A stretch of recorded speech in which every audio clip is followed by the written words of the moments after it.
सबसे पहले मैं कला, साहित्य एवं भाषा के क्षेत्र में असाधारण योगदान के लिए सभी पुरस्कार विजेता दिग्गज कलाकारों, रंगकर्मियों, संगीतज्ञ एवं साहित्यकारों को हृदय से बधाई देता हूं और उनके उत्कृष्ट योगदान की हृदय से सराहना भी करता हूं। जैसा आपने सुना और मुझे बताया गया है कि हार्मनी कल्चरल फाउंडेशन के कल्चरल इवेंट तथा अवार्ड सेरेमनी का ये 9वां एडिशन है, लेकिन कश्मीर डिवीज़न में ये पहला आयोजन है। मैं समझता हूँ कि उस दृष्टिकोण से कला संस्कृति से जुड़े मित्रों के लिए स्वाभाविक रूप से आज का दिन खास है। मुझे एक किस्सा याद आ रहा है। हिंदी के एक मशहूर लेखक थे कमलेश्वर। कमलेश्वर ने कश्मीरी साहित्य के महान रचनाकार दीनानाथ नादिम के बारे में कभी कहा था कि जब भी मैं नादिम के बारे में सोचता हूँ तो साथ ही मुझे देवदार के पेड़ याद आते हैं। वैसे ही जब भी कोई जम्मू कश्मीर के बारे में सोचता है तो यहाँ की महान संस्कृति और उस संस्कृति के ध्रुव तारे हमारे महान कलाकारों, साहित्यकारों की तस्वीर स्वाभाविक रूप से उभर कर आती है। इसमें खिलकर सुमन अमन का नित संदेशा लाते हैं, इसमें खिलकर सुमन अमन का नित संदेशा लाते हैं, सिर पर शीतल छाया करके प्यार चिनार जताते हैं। अर्जुन सा जोधा रहता है, इसकी पहरेदारी है, बुद्ध यहाँ करुणा के आंसू बोते क्यारी क्यारी हैं में गाते हैं महजूर यहाँ पर कश्मीर की घाटी से, राग रविंद्र उठाया करते बंगदेश की माटी से। यहाँ शराफत और मोहब्बत की बहती रहती है धारा, देखो ऐसी रीत हमारी, ऐसा है संसार हमारा। साथियों, नादिम के इन शब्दों में जम्मू कश्मीर के साहित्य की खोज, कला की विभिन्न शैलियों का अनुभव पूरी तरह से समाहित है। और मुझे लगता है कि जम्मू कश्मीर की नदियों, पहाड़ों ने अगर कभी शब्दों में उतरकर बोलना चाहा होगा तो उसने नादिम के ही अल्फाजों को चुना होगा, ऐसा मैं मानता हूँ। दूसरे छोर पर महान साहित्यकार स्वर्गीय पद्मा सचदेव जी हैं, हिंदी साहित्य के विराट पुरुष जिन्हें हम राष्ट्र कवि भी कहते हैं, रामधारी सिंह दिनकर। उन्होंने पद्मा जी के बारे में लिखा कि उनके डोगरी लोकगीत सुनकर मुझे लगता है कि मैं अपनी कलम फेंक दूं, क्योंकि जो बात पद्मा कहती हैं वही असली कविता है। मैं हार्मनी कल्चरल फाउंडेशन को इसलिए भी बधाई देना चाहूँगा क्योंकि कला एवं संस्कृति की ऐसी भावना को समृद्ध बनाने, हमारी सांस्कृतिक परंपराओं, लोकाचार को जीवंत बनाए रखने के लिए उन्होंने काफ़ी सराहनीय प्रयास किया है। मैं इस बात से इत्तेफाक भी रखता हूँ, जोर भी देता हूँ कि समाज का सर्वांगीण विकास है। राष्ट्र की तरक्की के एक छोर पर सोशियो इकोनॉमिक डेवलपमेंट या ग्रोथ है, फिजिकल इंफ्रास्ट्रक्चर है, तो दूसरे छोर पर मैं समझता हूँ कि हमारी सांस्कृतिक विरासत और सांस्कृतिक परंपराएं, इन दोनों का संतुलन, इन दोनों का बैलेंस ही जीवंत और विकसित समाज का निर्माण करता है। समाज पूरी तरह आधुनिक हो और उसमें कला का सौंदर्य भी हो, तभी कहा जा सकता है कि तरक्की सही दिशा में हो रही है। नई पीढ़ी बेहतर भविष्य के रास्ते तभी तय कर सकती है। मैं ये भी कहना चाहूँगा कि हजारों हजार साल से जम्मू कश्मीर के कोने कोने में जो समृद्ध सांस्कृतिक परंपरा बिखरी हुई है, वो यहाँ के युवाओं को अवसर देती है कि जीवन में जो श्रेष्ठतम है उसे प्राप्त करने की कोशिश करें। ऋषि, मुनि, सूफी, फ़कीरों की धरती ने पूरी दुनिया को नई चेतना देने का काम किया है और उससे प्रेरणा लेकर हमारे नौजवान जम्मू कश्मीर को तरक्की के नए शिखर पर पहुंचा सकते हैं। आदि शंकराचार्य, लल्लेश्वरी, नंद ऋषि, हब्बा खातून, बुलबुल शाह, अनेकों ऐसे नाम हैं जिन्होंने भारतवर्ष तथा जम्मू कश्मीर की यात्रा में अपने विचारों, अपनी लेखनी से समाज को सत्य का अनुभव कराया है।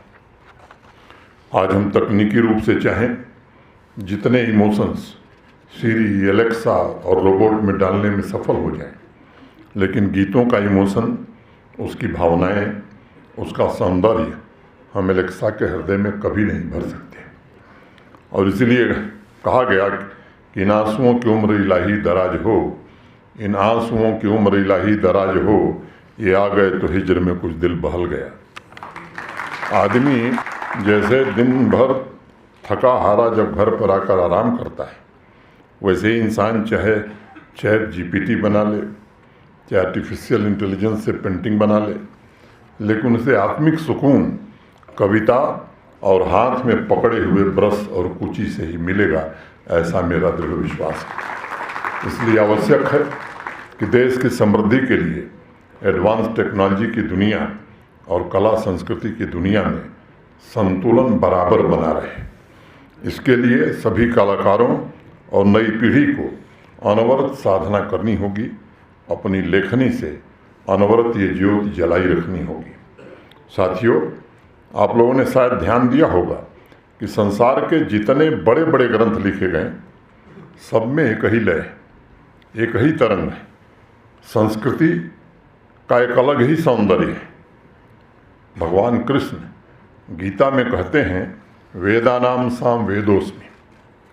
वेदों में सामवेद और ऋग्वेद, अथर्ववेद, यजुर्वेद का नाम नहीं लेते हैं, क्योंकि सामवेद ही एक ऐसा वेद है जिसे गाया जा सकता है। उसकी एक विशेष गायन पद्धति है, उसके मंत्र गीत से भरे हुए हैं, उसमें आलाप भी है, उसमें लय भी है। जब भी कोई कवि, कोई सिंगर गीतों को छूता है, तब वो सभी पंथ, सभी समुदाय, सभी फिलॉसफी का निचोड़ बन जाता है। और वह निचोड़ ही समाज की ऊर्जा है, जो हर एक वर्ग के विकास का विधान और रास्ता दोनों तय करती है। इश्क को दिल में जगह दे अकबर, इश्क को दिल में जगह दे अकबर, इल्म से शायरी नहीं आती। मैं समझता हूँ जम्मू कश्मीर में कई दशक बाद ऐसा समय आया है जब समाज की ऊर्जा, समाज के प्राण अपनी क्षमता के चरम शिखर पर पहुंचने की कोशिश कर रहे हैं। अमृतकाल में जम्मू कश्मीर की आवाम में नए संकल्प, नई आकांक्षाएं, नए सपनों का जन्म होने लगा है। आज आप किसी जिले में चले जाइए, कहीं म्यूजिकल नाइट का आयोजन हो रहा है, तो कहीं लिटरेचर फेस्टिवल हो रहा है। समाज के प्रबुद्ध वर्ग भविष्य का मार्ग प्रशस्त कर रहे हैं। छोटे मोटे आयोजन पहले भी हो रहे थे, लेकिन पता नहीं कौन सा यहाँ ग्रहण लग गया कि लंबे समय से गतिविधियाँ यहाँ की ठप पड़ गई थी। आज आवाम इस बात पर चर्चा कर रही है, क्यों न हम अपने गांव को बुक विलेज के रूप में परिवर्तित कर दें। और अभी बांदीपुरा जिले में लेक के किनारे एक बड़े से विलेज को ही बुक विलेज बना दिया, वहाँ के स्थानीय लोगों ने, जिला प्रशासन के सहयोग से। मुझे लगता है यही खुशहाली का रास्ता है, जिसे अथक प्रयासों से आप सब तैयार कर रहे हैं। और ईमानदारी से कोई भी विचार करेगा तो मुझे लगता है कि उसको एक बात तो याद करनी पड़ेगी कि इसमें भारत के सम्माननीय प्रधानमंत्री श्री नरेंद्र मोदी का बड़ा योगदान है। आज इस सभागार में मौजूद साहित्य की हस्तियों, कलाकारों के ऊपर एक बड़ी भारी जिम्मेदारी है कि आवाम को आगे ले जाने के इसी रास्ते को अपनाने की प्रेरणा उन्हें दी जाए। भारतवर्ष के अतीत स्वर्ण युग की तरह जम्मू कश्मीर में एक बार फिर से कला, संगीत, ज्ञान, विज्ञान, साहित्य झेलम की लहरों के साथ साथ बहें, ये वक्त की आवश्यकता है। खुदा की उसके गले में अजीब कुदरत है, खुदा की उसके गले में अजीब कुदरत है। वो बोलता है तो एक रोशनी सी होती है, वो बोलता है तो एक रोशनी सी होती है। साथियों, आपके बोलने से आवाम को न सिर्फ नई दिशा मिलती है, बल्कि लोगों की सकारात्मक परिवर्तन की तरफ सोचने विचारने की क्षमता को भी बढ़ावा मिलता है। अभी कुछ दिन पहले मैंने सोशल मीडिया पर एक वीडियो देखा है। बहुत से नौजवान पोलो व्यू में अपनी पेंटिंग का ओपन एग्जीबिशन कर रहे थे। मैंने वहाँ के शॉपकीपर और स्थानीय लोगों के स्टेटमेंट भी देखे और सुने। वो कह रहे थे, साहब ऐसा एग्जीबिशन जम्मू कश्मीर में पहली बार देखा जा रहा है। हम चाहते हैं कि ऐसा कार्यक्रम हर हफ्ते हो, हर जगह हो। यही वो सुखद बदलाव है जिसका जम्मू कश्मीर के नागरिकों को लंबे समय से इंतजार था। झेलम रिवर फ्रंट पर 2 हफ्ते पहले कुछ नौजवान बच्चे गाना गा रहे थे। मुझे वीडियो देखकर यकीन नहीं हो रहा था कि लोग देर रात तक खड़े होकर उन्हें सुन रहे हैं। यही वह ऊर्जा है जिसे हमें पीढ़ी दर पीढ़ी स्थानांतरित करना होगा, ट्रांसफ़र करना होगा। जम्मू कश्मीर प्रशासन ने पिछले 3-4 वर्षों में सुनिश्चित करने की कोशिश की है कि आधुनिक इंफ्रास्ट्रक्चर तैयार हो, पब्लिक सर्विस डिलीवरी लोगों तक घर बैठे पहुँचे, बिना तकलीफ के मिले, प्रोजेक्ट तेज गति से पूरे हों, तरक्की का लाभ आवाम के हर वर्ग को मिले, शहरों और गाँवों के बीच की जो खाई है वो कम हो, नौजवान नौकरी ढूंढने वाला नहीं बल्कि नौकरी देने वाला कैसे बने, महिलाएं सामाजिक और आर्थिक रूप से स्वतंत्र कैसे हों, देश के अन्य बड़े शहरों की तरह हमारे शहर भी बड़े ख्वाब कैसे देखें, उसे कैसे पूरा करें। अब एक सबसे बड़ी जिम्मेदारी आप सभी सम्मानित हस्तियों पर है। आप सभी को भाषा, साहित्य, लोक संस्कृति के प्रचार प्रसार में हम भूमिका निभानी है। प्रशासन की सीमित भूमिका है, लेकिन प्रशासन अपनी भूमिका का निर्वहन करे, ये जरूर सुनिश्चित किया जाएगा। आप सभी को आवाम के सभी वर्गों के बीच मोहब्बत का पुल बनाना है, ताकि हम जम्मू कश्मीर की कला संस्कृति को जीवित रखते हुए उसे पूरी दुनिया में फैला सकें। आज भी आवाम में कुछ ऐसे तत्व जीवित हैं जो आतंकवाद, ड्रग्स के जरिए जम्मू कश्मीर के मनोबल को तोड़ना चाहते हैं। हमें उनका पूरी तरह से मुकाबला करने के लिए तैयार होना चाहिए और एकता की ताकत से ही मुकाबला होता है। G20 के सफल आयोजन के बाद पूरी दुनिया की निगाहें जम्मू कश्मीर पर टिकी हैं।